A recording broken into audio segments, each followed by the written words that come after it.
Joining us now is Illinois Congressman and member of the January 6th Committee, Adam Kinzinger. Congressman Kinzinger, thank you so much for being here tonight. And I sort of would begin by saying I wish we were meeting under better circumstances, given where the polls have been trending in terms of Cheney's fate.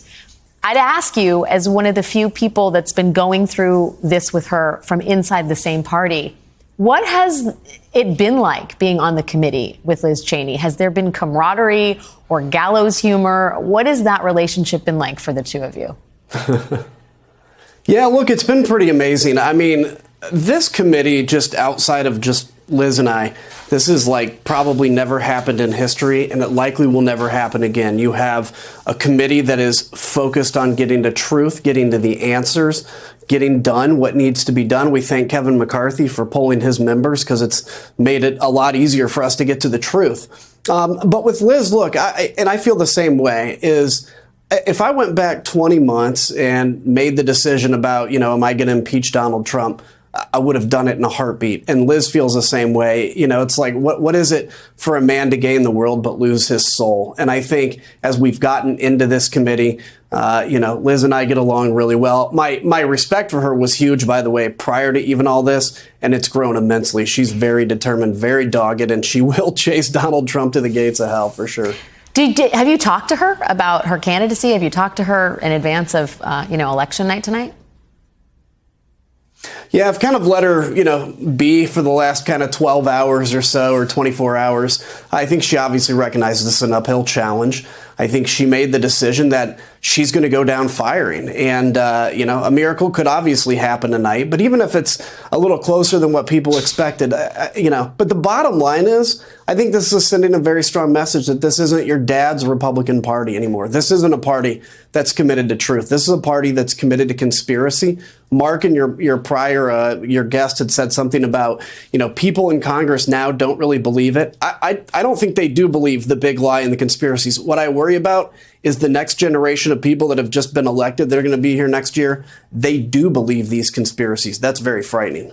You've been pretty explicit about the sort of moral wrestling that you've had to deal with, the personal anguish you've been in terms of some of these votes and coming out against Trump. And I want to quote from an interview you did with the Washington Post. You said, you talked about the fact that in 2016, you didn't vote for Trump. And then in 2020, you did, which is not the normal pattern for people in your position, right? And you talked about that vote pretty honestly. You said, I decided to vote for him in 2020. That way I can say with a straight face, I voted for him. I know he's not going to win, but I can say I did it. And so I have credit with the base. But you told the Post you felt, quote, dirty casting that ballot in 2020. It is not something I can square away in my soul fully. Do you think other members of Congress are facing the same internal anguish when they make these calls? How can you not? I mean, look, I think it's important to be open and honest about that. It was a cowardice vote for me. There's a lot of cowardice votes that are being taken daily in the House. And I got to tell you, besides, just a few of my colleagues, there are so many that I know have stuffed down that kind of the little bird on your shoulder, the little angel that's whispering, you're really destroying this country with these votes and who you're supporting. They've stuffed it down. They've tried to justify it by saying, well, if I don't run again, somebody crazier is going to come. But what's happened is people like Kevin McCarthy. Kevin McCarthy bears 90% of the weight, I think, for Donald Trump's return. He is a failed leader who has absolutely nothing more than his own power in his mind. And he resurrected Donald Trump. I got to tell you, if he's ever around a mirror, I can't imagine that's easy to look at him unless he's just that cold and calculated. But you were an ally. Kevin McCarthy was an ally of yours when you came into office. You were one of his proteges, if you will. Did you not see that back then, that he was just nakedly after power, or do you think something changed? Well, I guess in hindsight you can see that. I knew he was a very good politician, and he is. He goes with the wind. He goes where it's going to take him to higher power. He knows everybody's name. He knows something about you. And I knew that there was a lot of politician-y to that. But at the time, at least, we didn't have Donald Trump yet. When he came, and you all of a sudden start seeing people, it's not just about differences of opinion. We need differences of opinions in this country, but it's about swallowing authoritarian moves, destroying the Constitution, and changing how we respect government. And I saw him start working on behalf of Trump for that and not lead. I mean, Liz Cheney and I can speak out against Donald Trump, and we're going to keep doing this. Kevin McCarthy's the one that people would listen to. He's a leader, and he's too cowardice to do it, and people need to recognize that. I mean, there's the power aspect of it, but then there are people who legitimately believe that you leaving the party, as it were, to hold Trump accountable is a moral abomination. And some of those people are in your own family. You shared, I believe, a letter right after you called for Trump to be removed from office under the 25th Amendment. 11 members of your family sent you this letter. I'll just quote some choice lines. Adam, oh my, what a disappointment you are to us and to God.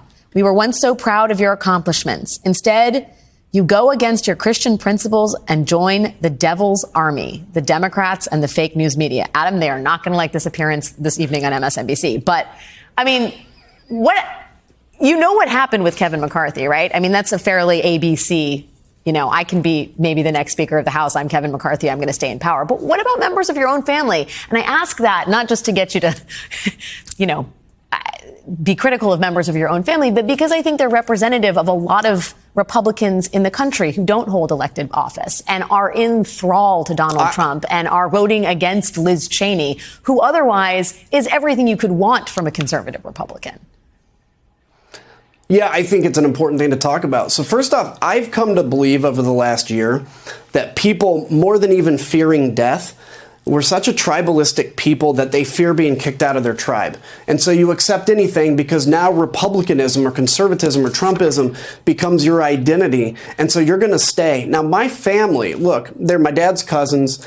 I'm going to say this as a Christian myself, the pastors, many pastors in this country are failing their congregation, not even just by, pushing kind of Trumpism from the pulpit, but even refusing to talk about how bad it is, how corrosive it is. And you have people today that literally, I think in their heart, they may not say it, but they equate Donald Trump with the person of Jesus Christ. And to them, if you even come out against this amazing man, Donald Trump, which, I mean, obviously quite flawed, you are coming out against Jesus, against their Christian values. And when you go after their religion, that violates the depth of who they are. And I've been kicked out of my tribe, and that's okay.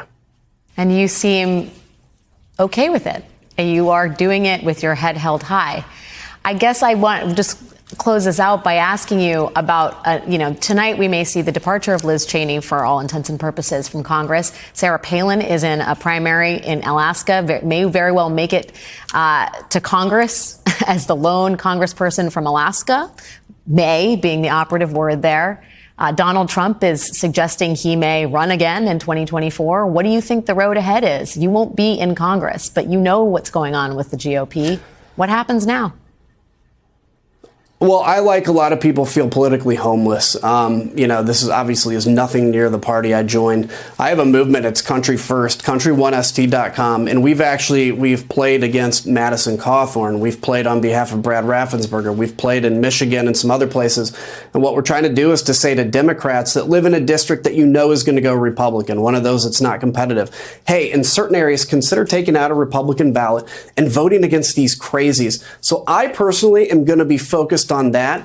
And I love calling out the garbage that is being done to abuse people. The abusive emails that say 7 times match or just give me $10 or Donald Trump knows you haven't given this quarter. It's all lies. And it's abusing people, many of which are seniors and on a fixed income. So I'm excited to be able to go out and continue to fight that battle because somebody's got to. People are being just abused and obviously the Republicans have become a cult. So I'm going to try to pull people from that cult if I can. Illinois Congressman Adam Kinzinger, you seem ready for the fight. Member of the January 6th committee. Best of luck with all of your efforts, and thank you for your time tonight. Thank you. Congratulations. Thanks.